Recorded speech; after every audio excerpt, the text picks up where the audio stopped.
السلام علیکم، میں ہوں مبارک ریاض۔ آپ دیکھ رہے ہیں یوٹیوب۔ تو بہت ساری خبریں ہیں آپ کے لیے، لیکن آج ہم بات چیت کریں گے جڑانوالا سانحہ پر، جہاں پر ایک ایسا حادثہ ہوا جس سے ہم یہ اندازہ کر سکتے ہیں، بلکہ وہاں کے ایک شخص افضال مسیح نے کہا بھی ہے کہ اسے ایسا لگ رہا تھا کہ چند گھنٹوں میں وقت کے کانٹے نے کئی دہائیاں پیچھے کا سفر کیا، اور جو مناظر وہ دیکھ رہے ہیں وہ ایسا لگ رہا ہے کہ 1947 میں ہندوستان کے بٹوارے کے وقت کے ہیں۔ بالکل ویسے ہی دنگا فساد، جلاؤ گھراؤ جو ہزاروں لوگوں کو بھاگنے پر مجبور کر رہا ہے۔ تو ایسا ہی واقعہ جڑانوالا میں ہوا کہ سینما چوک کے پہلو میں واقع عیسیٰ نگری میں بدھ کے روز ایسا ہی منظر تھا۔ مسلمانوں کے محلے کی ایک گلی کے کونے سے چند اوراق ملے، جس کے بعد وہاں لوگوں میں سخت غصہ تھا۔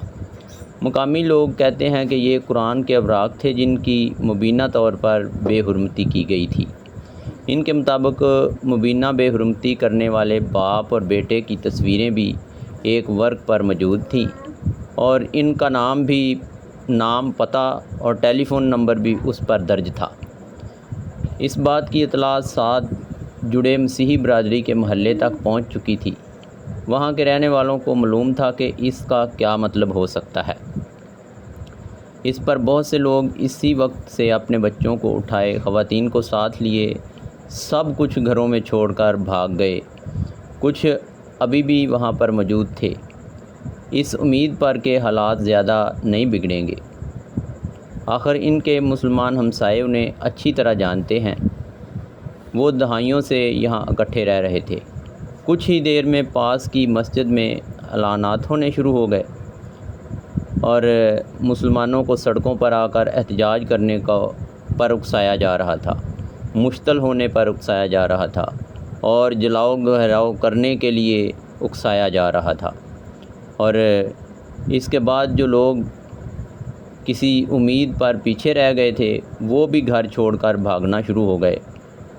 جن کے رشتہ دار قریبی شہر میں رہتے تھے، فیصل آباد میں رہتے تھے، انہوں نے جا کر وہاں پر پناہ لی، اور جن کے رشتہ دار نہیں تھے انہوں نے جا کر کھیتوں میں پناہ لی۔ لیکن کچھ ہی دیر بعد جتھوں کی شکل میں ہجوم عیسیٰ نگری کے کیتھولک سینٹ پال چرچ کے سامنے جمع ہونا شروع ہو گیا تھا۔ ان میں سے اس ہجوم میں سے کچھ لوگ ڈنڈے اٹھائے ہوئے تھے، اور کچھ لوگوں نے اپنے ہاتھوں میں مٹی کے تیل کی بوتلیں پکڑ رکھی تھیں۔ وہ چرچ کو جلانا چاہ رہے تھے۔ ابتدائی طور پر چند پولیس اہلکاروں اور مقامی مسیحی برادری کے چند بچے کھچے مردوں نے مزاحمت کرنے کی کوشش کی، لیکن ہجوم بڑھتا جا رہا تھا۔ جلد ہی انہوں نے چرچ پر دھاوا بول دیا۔ اس کے بعد افضال مسیح کہتے ہیں کہ قیامت کا منظر تھا۔ ہمیں ایسا لگ رہا تھا کہ یہ پاکستان نہیں، ہم اس کے شہری نہیں ہیں۔ مجھے لگ رہا تھا کہ جیسے بٹوارے کے وقت لوگوں کے گھروں کو جلا دیا گیا، انہیں ہجرت کرنے پر مجبور کر دیا گیا، اسی طرح ہمارے ساتھ بھی ہو رہا ہے۔ ہجوم نے چرچ میں گھس کر توڑ پھوڑ کی، سامان اٹھا کر باہر پھینک دیا، اور پھر چرچ کو آگ لگا دی۔ وہاں پر چرچ میں موجود بائبل مقدس کی بھی توہین کی گئی، اس کو جلایا گیا، اور چرچ کے آس پاس رہنے والے گھروں کو بھی نذر آتش کر دیا گیا۔ یہ ایک ایسا واقعہ ہے جس میں ہم بالکل تعصب بازی کا مظاہرہ کر سکتے ہیں۔ یہ تعصب بازی ہے، کیونکہ وہاں پر ایک ان کا ہمسایہ ہے، ایک مسلمان ہمسایہ ہے جس کا نام محمد راشد ہے۔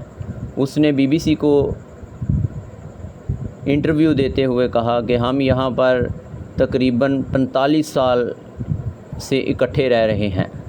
ہم یقین نہیں کر سکتے کہ یہ شخص ایسے کر سکتے ہیں، کیونکہ ہمارے ان کے ساتھ ایسے تعلقات ہیں جیسے بہن بھائی ہوتے ہیں، کیونکہ ان کی عورتیں بھی ہمارے گھروں میں آتی ہیں، ہماری خواتین بھی ان کے گھروں میں جاتی ہیں، لیکن ایسا واقعہ کبھی نہیں ہوا۔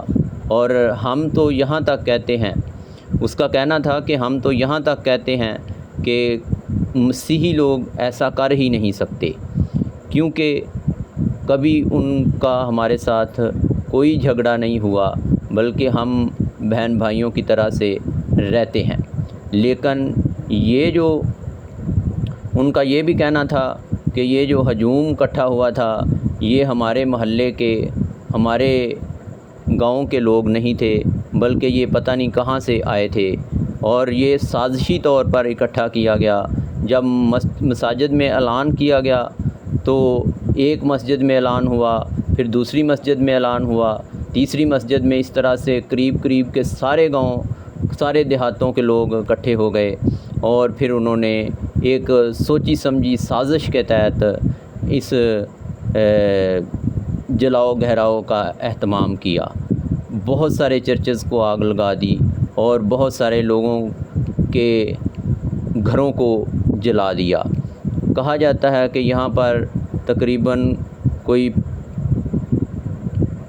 25 کے قریب چرچ ہیں۔ آئی جی پنجاب عثمان انور نے بی بی سی کو بتایا کہ 17 چرچ جلائے گئے ہیں، جبکہ 85 گھروں کو نقصان پہنچایا گیا۔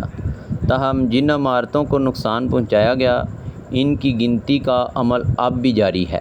دوسری جانب مسیحی برادری سے تعلق رکھنے والی کئی افراد نے بی بی سی کو بتایا کہ کرسچن کالونی میں کیتھولک سینٹ پال چرچ اور شہر کے تاریخی دی سالویشن آرمی چرچ سمیت مختلف مقامات پر ہنگاموں میں 20 سے زیادہ چرچ جلائے گئے۔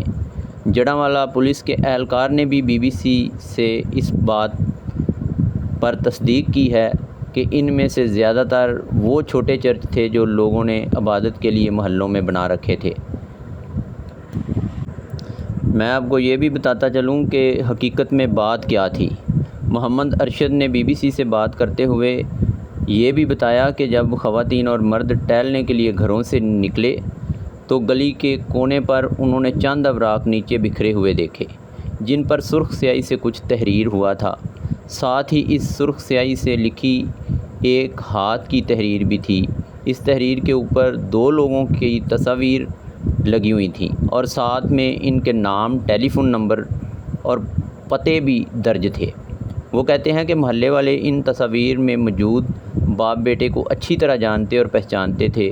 محلے میں کسی کو یقین نہیں تھا کہ وہ ایسا قدم اٹھا سکتے ہیں۔ ہم کئی دہائیوں سے انہیں جانتے ہیں۔ محمد ارشد کو اس بات پر بھی تعجب ہے کہ اگر کوئی شخص غلط کام کرے گا تو وہ خود اپنا نام اور پتہ کیوں بتا کر جائے گا۔ وہ اور ان کے ساتھ محلے میں رہنے والے دیگر افراد سمجھتے ہیں کہ مسیحی برادری کے ان افراد کو کسی نے پھنسانے کی کوشش کی تھی، مگر وہ یہ نہیں جانتے تھے کہ وہ کون ہو سکتا اور کیوں یہ کرنا چاہتا ہے۔ انہوں نے بتایا کہ لگ بھگ 7 بجے کے قریب جن افراد پر الزام آ رہا تھا ان کے ایک بھائی ایک فیکٹری سے کام ختم کرنے کے بعد واپس آ رہے تھے۔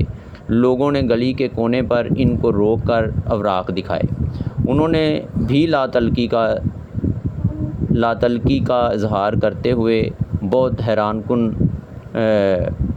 ہوتے ہوئے کہا، اور وہ کچھ اوراق ان سے لے لیے اور اپنے والد اور بھائی کو دکھانے کے لیے گھر لے گئے۔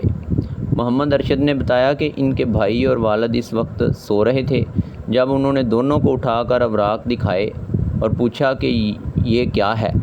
ان دونوں باپ بیٹے نے بھی لاتعلقی کا اظہار کیا۔ وہ تینوں یہاں ہمارے پاس آ بھی گئے۔ انہوں نے بتایا کہ انہوں نے ایسا کوئی کام نہیں کیا، اور پھر بھی انہوں نے لوگوں سے معافیاں مانگیں اور کہا کہ ہم ایسا کیوں کریں گے بھائی، ہم تو خدا سے ڈرتے ہیں، تو ہمیں ایسا کرنے کی ضرورت بھی نہیں ہے۔ اور یہ بھی بتاتا چلوں کہ نام نہاد مولانا نام نہاد مولانا طاہر اشرفی نے بھی اپنی گفتگو کے دوران اپنے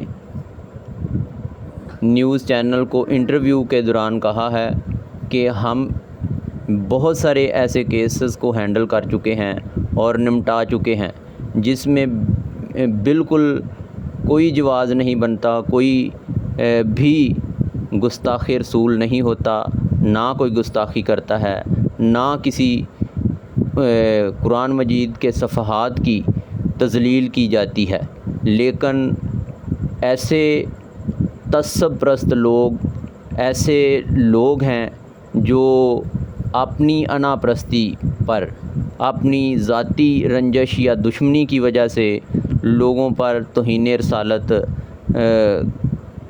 کا قانون نافذ کرنے کی کوشش کرتے ہیں۔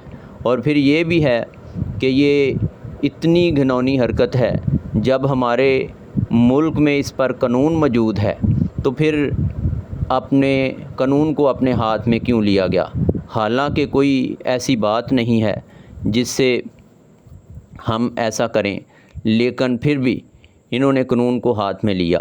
اب انہوں نے کہا ہے کہ ہماری حکومت سے یہ اپیل ہے کہ ضرور ان ملزمان کو، ان تمام اعلانات کرنے والے لوگوں کو اور ان تمام لوگوں کو جنہوں نے چرچز کی بے حرمتی کی ہے اور جنہوں نے بائبل مقدس کی اور لوگوں کے گھروں کو جلایا ہے، ان کو پکڑ کر کیفر کردار تک پہنچایا جائے تاکہ آئندہ کوئی ایسا واقعہ نہ ہو۔ اور ساتھ ہی ساتھ انہوں نے یہ بھی کہا کہ اس قانون کو اور زیادہ بہتر بنانے کے لیے ان لوگوں کو بھی سزا دی جائے جو لوگ جھوٹے مقدمات درج کرواتے ہیں۔ تو اب ہماری حکومت سے انہوں نے کہا ہے کہ اب ہماری حکومت سے استدعا ہے کہ وہ ان کا تمام نقصان بھی جو ہے وہ پورا کریں، ان کو گھر بنا کے دیں اور اس کے ساتھ ساتھ اس گھناؤنی حرکت کرنے والوں کو ضرور سزا دیں۔ اللہ حافظ۔